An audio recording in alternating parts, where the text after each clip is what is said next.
다양한 컴포넌트들의 기술 개발 및 공급 증가로 인해 다양한 시스템으로 구성된 시스템, 즉 시스템 오브 시스템즈의 개념이 발생하였습니다.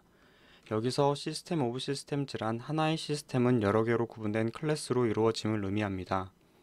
시스템 오브 시스템즈는 다양한 분야에서 살펴볼 수 있습니다. 흔히 쓰는 PC 혹은 타블렛 같은 경우 하드디스크, 메인보드, 메모리 등의 다양한 시스템으로 구성된 시스템이며 드론의 경우에도 모터, 카메라, 초음파 센서, MCU 등의 시스템들로 구성되어 있습니다. 에너지 저장 장치는 배터리와 센서, 전력 변환 장치들로 구성된 시스템이라고 고려할 수 있습니다. 특히 마이크로그리드는 신재생 에너지원, 전력 변환 장치, 전기자동차, 에너지 저장 장치, 부하와 같은 다양한 시스템으로 구성된 대표적인 시스템 오브 시스템즈입니다. 시스템 오브 시스템즈 관점에서 마이크로그리드는 다음과 같은 특징을 갖습니다. 첫 번째로 각각의 서브 시스템들은 독립적으로 동작되고 관리됩니다. 두 번째로 마이크로그리드를 구성하는 서브 시스템들은 하나의 공통된 목적, 즉 부하를 안정적으로 공급하기 위해 동작합니다. 세 번째로 각각의 서브 시스템들은 지역적으로 분포되어 있으며 마지막으로 마이크로그리드를 구성하는 서브 시스템들은 필요에 따라 추가되거나 삭제될 수 있습니다. 즉 확장이 가능합니다. 시스템 오브 시스템즈 관점에서 마이크로그리드의 협조적 동작을 달성하기 위해서는 제어 구조가 필요합니다. 하지만 기존의 마이크로그리드 제어 구조는 다음과 같은 단점이 있습니다. 첫 번째로 서브 시스템에서 많은 제어 기법들이 수행됨에 따라 서브 시스템의 로컬 컨트롤러의 복잡도가 증가하게 됩니다. 두 번째로 이러한 로컬 컨트롤러에서 수행되는 제어 기능들이 새로 투입되는 서브 시스템의 요구 조건으로서 존재하게 됩니다. 세 번째로 새로 투입되는 서브 시스템은 다양한 제조사에서 공급되기 때문에 이 로컬 컨트롤러들은 통일된 제어 플랫폼을 갖지 않습니다. 따라서 기존의 제어 구조로 구성되어 있는 마이크로그리드에 새로운 서브 시스템의 투입을 통한 확장에는 많은 시간적, 비용적 노력이 필수적으로 반영되게 됩니다. 즉, 이러한 사항들은 마이크로그리드의 확장성을 저해하는 요인이 됩니다. 기존의 제어 구조에서 마이크로그리드의 확장성 감소를 극복하기 위해 유형계층 구조를 제안합니다. 제안하는 유형계층 구조는 다음과 같이 3개의 컨트롤러로 구성되어 있습니다. 첫 번째로 마이크로그리드 센트럴 컨트롤러입니다. 마이크로그리드 센트럴 컨트롤러에서는 최상위 수준의 제어를 수행하고 이의 결과값을 각 서브 시스템으로 전달함으로써 마이크로그리드의 관리를 수행합니다. 두 번째로 새롭게 추가된 플렉서블 컨트롤러입니다. 플렉서블 컨트롤러에서는 기존의 제어 구조에서의 요구 조건을 수행하게 됩니다. 서브 시스템의 로컬 컨트롤러에서 수행해야 했던 다양한 제어 기능 등을 수행하고 이를 통해 지령값을 계산함으로써 서브 시스템의 로컬 컨트롤러로 송신합니다. 마지막으로 서브 시스템의 로컬 컨트롤러입니다. 로컬 컨트롤러는 오직 최하위 제어 수준인 지역 변수 제어만을 수행함으로써 마이크로그리드에 연계되어 동작합니다. 컨트롤러의 구분, 즉 로컬 컨트롤러에 요구된 부담을 새로운 플렉서블 컨트롤러가 수행함으로써 기존의 제어 구조가 갖는 확장성의 감소를 향상시킬 수 있게 됩니다. 제한된 유형 계층 구조는 플렉서블 컨트롤러가 추가됨으로써 통신을 통해 지역 정보를 수신하고 계산된 지령값을 로컬 컨트롤러로 송신함으로써 마이크로그리드의 관리를 수행하게 됩니다. 하지만 지역 정보의 수신과 지령값의 전달에 통신 네트워크가 존재하게 되고 이는 통신 지연을 포함하여 시스템의 안정도를 악화시키게 됩니다. 따라서 이러한 불안정성을 극복하기 위해 플렉서블 컨트롤러에는 새로운 보상기가 포함되게 됩니다. 실험 파형에서 볼 수 있듯 보상기가 적용되지 않는 경우 통신 지연에 의해 서브 시스템의 출력 전압과 출력 전류가 진동하는 것을 볼 수 있습니다.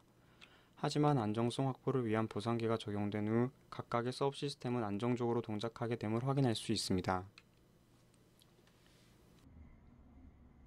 다음은 유형 계층 구조의 유효성을 검증하기 위한 실험 시스템을 보여줍니다. 좌측의 렉은 랩스케일 DCMG를 보여줍니다. DC 소스, 전자 부하, 솔로 임피던스, 컨버터 스택으로 구성되어 있습니다. 우측의 렉은 유형 계층 구조 렉을 보여줍니다. 랩스케일 DCMG 스카다 PC, 마이크로그리드 센트럴 컨트롤러 PC, 플렉서블 컨트롤러, 이더넷 라우터로 구성되어 있습니다. 컨버터의 로컬 제어기는 RS485 통신을 통해 유형 계층 구조 렉으로 연결됩니다.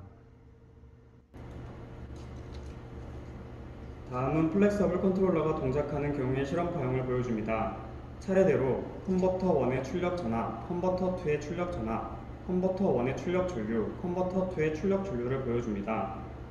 플렉서블 컨트롤러가 동작하기 전 로컬 컨트롤러는 오직 일정 전압 제어만을 수행하고 있습니다. 따라서 직류 마이크로그리드에 존재하는 솔로 임피던스에 따라 컨버터 1과 컨버터 2의 부하 분담이 수행되게 됩니다. 플렉서블 컨트롤러가 동작을 시작하는 순간 플렉서블 컨트롤러는 두룹 제어를 수행하여 전압 지량 값을 계산하고 이를 로컬 컨트롤러로 송신하게 됩니다. 로컬 컨트롤러는 수신한 전압 지량 값에 따라 일정 전압 제어를 수행함으로써 두룹 제어를 수행하게 됩니다. 실험 파형에서 볼 수 있듯 두룹 제어에 의한 전압 변동이 발생하게 되고 동일한 부하 분담을 달성하기 위해 컨버터 1의 출력 전류는 감소하고 컨버터 2의 출력 전류는 증가하게 되는 것을 확인할 수 있습니다. 또한 플렉서블 컨트롤러에 위치한 보상기 때문에 통신 지연에 의한 불안정성이 발생하지 않게 됨을 확인할 수 있습니다.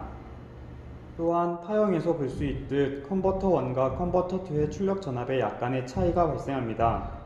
이는 솔로 저항의 영향으로 컨버터 1과 컨버터 2의 부하 분담의 오차가 발생하기 때문입니다. 솔로 저항이 없는 이상적인 경우 이러한 전압 차이는 사라지게 됩니다. 다음은 두룹 제어의 단점 극복을 위한 상위 제어를 플렉서블 컨트롤러에서 수행하는 경우를 보여줍니다.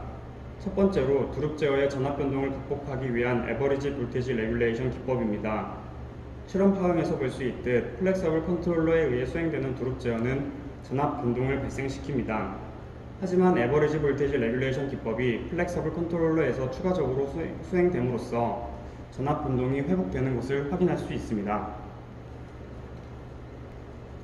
두 번째로 두룹 제어의 부하 분담 오차를 감소시키기 위한 에버리지 커런트 레귤레이션 기법입니다. 실험 파형에서 볼 수 있듯 플렉서블 컨트롤러에서 수행되는 두룹 제어는 솔로 임피던스의 영향으로 동일한 부하 분담을 수행하지 못합니다. 하지만 에버리지 컨트롤 레귤레이션이 플렉서블 컨트롤러에서 추가적으로 수행됨으로써 부하 분담 오차가 감소하는 것을 확인할 수 있습니다. 다음은 플렉서블 컨트롤러에서 두룹 제어, 에버리지 볼테이지 레귤레이션 기법, 에버리지 커런트 레귤레이션 기법이 동시에 실행될 때 부하 급변이 발생하는 경우를 보여줍니다. 실험 파형에서 볼 수 있듯 부하의 갑작스런 감소가 발생하더라도 두룹 제어, 에버리지 볼테이지 레귤레이션 기법, 에버리지 커런트 레귤레이션 기법이 안정적으로 동작하는 것을 확인할 수 있습니다. 또한 부하의 갑작스런 증가가 발생하는 경우에도 전체 시스템은 안정적으로 동작하는 것을 확인할 수 있습니다. 따라서 두룹 제어, 에버리지 볼테이지 레귤레이션 기법, 에버리지 커런트 레귤레이션 기법과 같은 기존 제어 구조에서의 요구 조건이 플렉서블 컨트롤러에서 수행되더라도 안정적으로 동작함으로써 DC 마이크로그리드를 운전하는 것을 확인할 수 있습니다.